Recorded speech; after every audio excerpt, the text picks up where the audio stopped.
تو لہذا ان تمام برائیوں کی جڑ جو ہے، تمام برائیوں کی نسبت شیطان کی طرف لوٹ کر جاتی ہے۔ اگرچہ اس برائی کرنے والوں کو بھی اس کا گناہ بھگتنا پڑے گا، لیکن اس کا وبال شیطان پر بھی آئے گا۔ جس طرح نبی علیہ السلام کی حدیث ہے کہ سیدنا آدم علیہ السلام کے جس بیٹے نے دوسرے کو قتل کیا تو قیامت تک جتنے قتل ہوں گے ان کا وبال ان پر بھی آئے گا۔ کیوں؟ کیونکہ اس نے اس برائی کا آغاز کیا ہے۔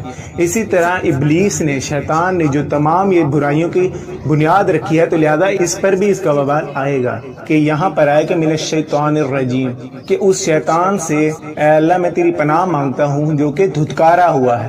شیطان جو کہ اللہ کا سب سے بڑا دشمن ہے، انسان اس سب سے بڑے دشمن سے پناہ طلب کر رہا ہے، اس بڑی ذات کی پناہ طلب کر رہا ہے۔ جس قدر بڑا دشمن ہے اس قدر وہ بڑی ذات ہے، اور وہ بالکل اختیار رکھتی ہے، بالکل طاقت رکھتی ہے، بالکل قدرت رکھتی ہے کہ وہ شیطان سے پناہ دے سکتی ہے۔ من الشیطان الرجیم، اس شیطان کے شر سے اللہ میں تیری پناہ مانگتا ہوں جو کہ تیرا دھتکارا ہوا ہے۔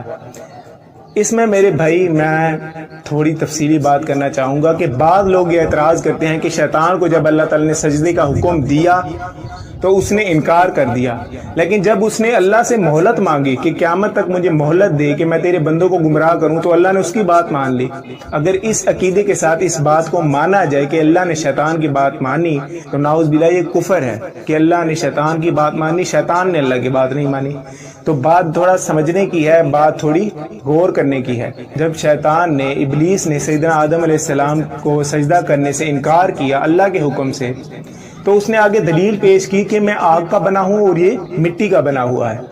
تو اللہ تعالیٰ نے اسے ملعون قرار دیا۔ قرآن مجید میں آتا ہے کہ قیامت تک اس پر لعنت، اور سیدنا آدم علیہ السلام کو جنت میں ٹھکانہ عطا فرمایا۔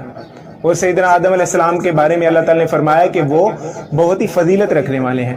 تو شیطان نے، ابلیس نے اللہ سے یہ گفتگو کی، یہ چیلنج کیا ایک قسم کا کہ جب آپ اس کو فضیلت دے رہے ہیں آدم علیہ السلام کو کہ آیا وہ فضیلت والا ہے اور میں فضیلت والا نہیں ہوں، تو مجھے بھی ایک موقع دیا جائے کہ میں ان کو اور ان کی نسل کو گمراہ کرنے کا اختیار رکھوں، کہ آیا پھر پتہ چلے گا کہ یہ فضیلت کا حامل ہے یا نہیں، کہ مجھے پورا اختیار دیا جائے کہ میں ان کو ورگلاؤں، ان کو وسوسے ڈالوں، کہ پھر پتہ چلے کہ یہ آپ کا فرما بردار ہے یا نہیں۔ تو پھر اس پر اللہ تعالیٰ نے اسے مہلت دی، لیکن اس انداز میں نہیں دی کہ اس کی بات مانی۔ اللہ تعالیٰ نے فرمایا کہ جا دفع ہو جا، جو کر سکتا ہے تو کر لے قیامت تک۔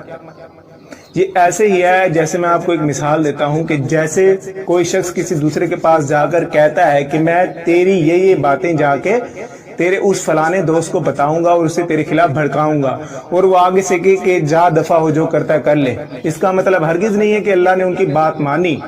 ماننا اور ہوتا ہے، اور اللہ تعالیٰ نے ان کا چیلنج قبول کیا۔ آیا ابلیس کی بات اپنی جگہ بالکل درست ہے کہ آیا اس کو فضیلت کا حامل قرار دیا جا رہا ہے اور مجھے ملعون قرار دیا جا رہا ہے، تو مجھے یہ اختیار دیا جائے کہ میں اس کو وسوسوں کا شکار کروں، کہ آیا پھر پتہ چلے کہ آپ کا فرما بردار ہے یا نافرمان ہے۔ اگر اللہ تعالیٰ سے اس نے مطالبہ کیا تو یہ اپنی جگہ بالکل مطالبہ صحیح ہے۔ ایک شخص پر یہ کہا جا رہا ہے کہ وہ فضیلت کا حامل ہے، لیکن اس کا ٹیسٹ ہی نہیں کیا جا رہا ہے، اس کی آزمائش ہی نہیں کی جا رہی۔ تو ابلیس نے کہا کہ مجھے اختیار دو، میں اس کو آزمائشوں میں مبتلا کروں، کہ آیا پھر پتہ چلے کہ تیرا فرما بردار ہے یا نہیں۔ تو اللہ تعالیٰ اپنی صفت عدل سے اللہ تعالیٰ نے اسے اجازت دی۔ اجازت اور ہوتی ہے، بات ماننا اور ہوتی ہے۔ اجازت اس اعتبار سے مانی کہ جب اللہ تعالیٰ کو اس نے چیلنج کیا، کافر تو وہ ہو چکا تھا، اللہ تعالیٰ کو جب اس نے چیلنج کیا تو اللہ تعالیٰ نے اس کے چیلنج کو قبول کیا کہ جا جو کر سکتا ہے تو کر لے، جا دفع ہو جا، قیامت تک تجھے مہلت دی۔ پھر آگے ابلیس کے بھی الفاظ ہیں کہ اے میرے رب۔ ابلیس نے بھی رب کہہ کے پکارا اللہ کو، اگرچہ اس کا ماننا نہ ماننا بالکل برابر ہے، کیونکہ اس نے پہلے ہی اللہ تعالیٰ کے احکامات کا انکار کر دیا۔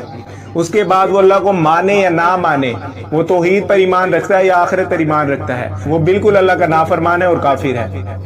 تو وہاں پر الفاظ ہیں کہ اے میرے رب، کہ میں زیادہ سے زیادہ تیرے لوگوں کو بہکاؤں گا، لیکن تیرے بندے جو خالصتاً تیرے ہوں گے میں ان کو بہکا نہیں سکوں گا۔ یعنی جو اللہ کے بندے ہوں گے وہ اس کے وسوسوں کا شکار نہیں ہوں گے، اور وہی حقیقی اعتبار سے اللہ کے ماننے والے ہوں گے۔ جو شیطان کی بات مان لیں گے، اس کے وسوسوں سے دوچار ہو جائیں گے، وہ اصل میں ابلیس کے ماننے والے ہوں گے۔ تو یہ دو بڑی ذاتیں کھڑی ہوئی ہیں، ایک ابلیس کی ذات، ایک رحمان کی ذات۔ انسان ابلیس کی ذات سے پناہ طلب کر رہا ہے، اس بڑی ذات سے جس کو اس نے چیلنج کیا.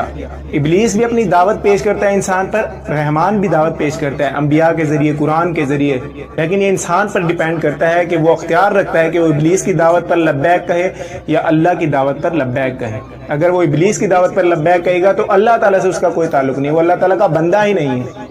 تو جو اللہ تعالیٰ کی بات مانے گا وہ ابلیس کے وسوسے سے اگر کبھی کبھار دو چار ہو جاتا ہے, غلطی ہو جاتی ہے, تو وہ فوراً توبہ کرے گا. جیسے کہ قرآن مجید میں آتا ہے کہ ہمارے مومن بندوں سے جب کوئی غلطی ہوتی ہے تو وہ فوراً توبہ کرتے ہیں, رجوع کرتے ہیں اللہ کی طرف. تو کوئی غلطی کی جا سکتی ہے کیونکہ نہ ابلیس کی ذات ہمارے سامنے ہے نہ اللہ کی ذات.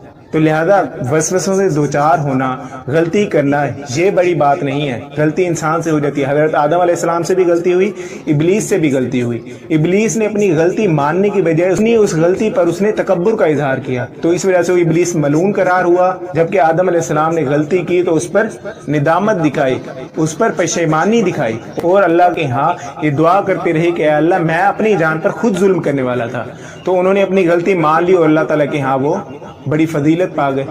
تو غلطی کرنا یہ بڑی بات نہیں ہے, غلطی کو غلطی مان لینا یہ سیدنا آدم علیہ السلام کی سنت ہے. اور غلطی پر تکبر کرنا, غلطی پر ڈٹ جانا, غلطی نہ ماننا, یہ ابلیس کی سنت ہے. تو میرے بھائیوں آپ سے درخواست ہے کہ آپ میرے لیے بھی دعا کریں, اپنے لیے بھی دعا کریں کہ اللہ تعالیٰ ہمیں قرآن مجید کا حقیقی مفہوم سمجھانے کی توفیق دے. آمین. جزاک اللہ.